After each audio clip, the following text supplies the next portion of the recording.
Well, with summer officially kicked off now, and it's set to be a pretty massive one for Stadia as well. Big games will be dropping left and right, but the month of July so far is kicking off with just a handful of titles. But I think that we are in store for quite a few surprises. As always, my goal in this video is to showcase which games are coming for Stadia and my predictions for what we will see not officially announced. Before I go further, please hit that thumbs up, sub if you're new and you're looking for Stadia content. So let's start this with Stadia Pro games coming on July 1st, and we'll rapid fire this list as the only new game coming to the month of July for the Stadia Pro is Moonlighter, where you play as Will, a shopkeeper who sells his treasure and loot from the dungeon running you'll be doing. This is a unique game because it has the element of running your little store by setting prices for your wares, customizing it, and then full out dungeon running with different weapons and companions you'll be befriending. There's also crafting and enchanting, and it is a well-revered game with thousands of very positive user reviews. If there is only one game that you try with this month's Stadia Pro lineup, I would say it'd be this one. With that, guys, there is 3 more games that are coming this July. First, Terraria, the game where you explore, dig, and craft your way to victory. The game's a classic at this point. It's also a sandbox through and through, and you'll be controlling your story here. You build a massive castle if you want. You can just craft all day, you can fight all day, or you can just explore. Then we have Darkside Detective. This is a game where you solve 9 paranormal cases, and this is a quirky, funny little indie title. And finally, to round out the pro titles, we have Street Power Football, and this is a arcade football soccer game that features different game modes like a 3v3 Street Power matches, trick shot mode, and even a full story mode. And that pretty much rounds up the pro games for the month of July. You will be able to claim these in the Stadia store, so check them out, especially if they look fun to you. So Yeast 9 Monstrum Knox is set to release on Stadia on July 6th, and if you're wondering, do I need to play the previous games to get into this one? Well, no you don't, as these stories tend to be standalone, but one thing that I've noticed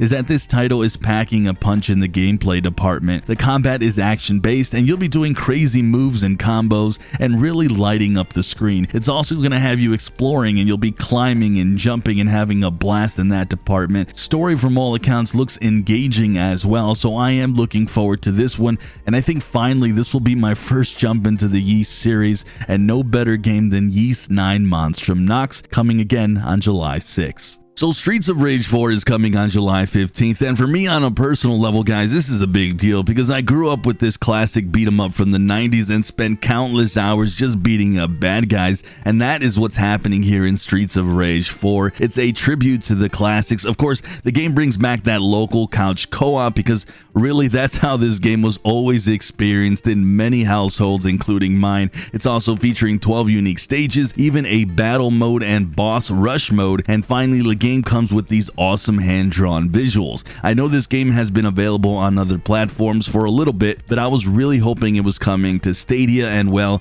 here it is, and I'll be finally able to experience this one on July 15th. So July 20th is going to be a special day, not just because it's my birthday, but because it sees the release of Chris Tales on Stadia. And if you're unfamiliar with this game, it's a turn-based indie JRPG with some very stunning visuals and a story that promises to be capturing. The game is completely new, but has already started to get quite a bit of attention and is set to be one of the year's biggest indie titles. I look forward to this one, and I think if you're into JRPGs, this one will be absolutely up your alley. With that, I think we have covered all the titles with release dates, but I do have some guesses as to what I think we will hear about in July for Stadia when it comes to games, and the number one title that really comes to mind has to be For Honor. This is a game that was announced from Ubisoft and even had this curious description where the game was supposed to come out before the end of June. Well, now we are in July and we have yet to hear a peep about this game. I'm hoping that was just due to a slight delay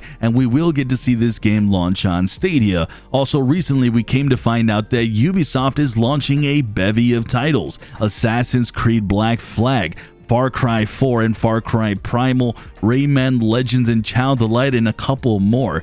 Could we see all these games in July? I mean, it's possible. Then we have Control, a game that I'm really looking forward to on Stadia. And finally, are we going to hear about Ark Survival Evolved? Man, oh man, let's hope so, as it's been a long time coming. Those are my guesses for now, and I'm fully expecting quite a few surprises not listed in this video for July, as really guys, a lot of titles are not yet announced. So let me know which games you guys think are going to be coming down below. Write those, as I always read all your messages. As always guys, like the video and subscribe if you're new, especially if you like this type of content. I'm Sunny, and I'll see you guys in the clouds.